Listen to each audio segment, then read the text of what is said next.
Now, I will say with Dion, we talked about James Franklin in his press conference. I really liked the way Dion handled his last Saturday, where it was clearly this is on the coaching staff, because he's like, we're in the game every week. We get right down to the end. He's like, the only one that we flat out lost was Houston. They just beat the brakes off us. But every other one, he's like, we've been in this exact same situation right at the end of the game with a chance to win, and we blow it. So clearly this is on the coaching staff. And he's like, we're going to figure out what the problem is, whether it's the coaches or how we're practicing, and we will get it fixed. Where Franklin attacked everyone and then said, oh, but it's my fault. Dion went straight to, no, this is our fault. Franklin, I'm going to compare everything to Notre Dame in some fashion, just because that's my experience, right? Yeah, that's what you know. This is eerily similar to Brian Kelly's run.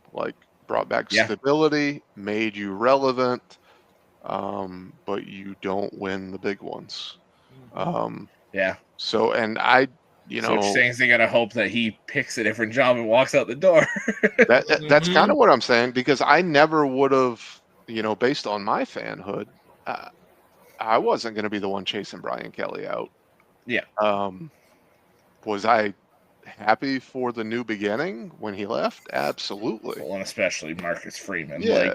But, well, even right away, right when he was named, it was like, okay, this is exciting. Yeah. You could already see what he was doing recruiting. You could see how the players reacted to him. All this that stuff. was my big one, was how the players reacted the second he walked in that door. But I wasn't, well, I just mean in the season as the defensive coordinator. You could see it. But, I wasn't going to fire Brian Kelly for Marcus Freeman if you asked me. Yeah. So it's such an interesting dynamic there. I don't want to be back where we were with Charlie Weis. And I imagine that, Penn State fans are thinking, I don't want to be back where we were when Sandusky stuff happened and Bill O'Brien was trying to pull us out of the dredges. And it's just such a tough thing when someone has done good things for your program. I still love him, and I still respect what he did. But without him, you don't get to where you are right now. Oh, he does the same exact thing. Every press conference they lose, he'll tell you about what player did this, what player did that, but it's my fault. Yeah. And you can see that there's no sincerity behind it whatsoever as far as it being his fault. Yeah. So I feel like I'm looking at the same guy. Yeah. That's a great comparison, actually, too.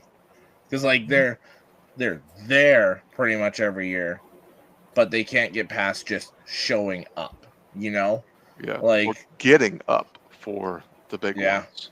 Yeah.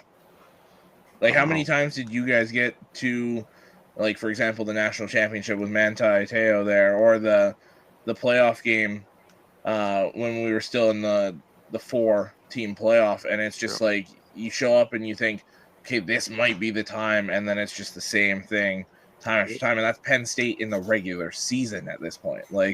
Yeah, it was Alabama, and then it was Clemson, and then it was Alabama again.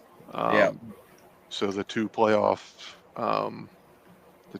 berths, and then the national championship game. And then it's just, how do you fire him? Yeah, because at that point you're getting there. Well, you're right. You're right there. Yeah.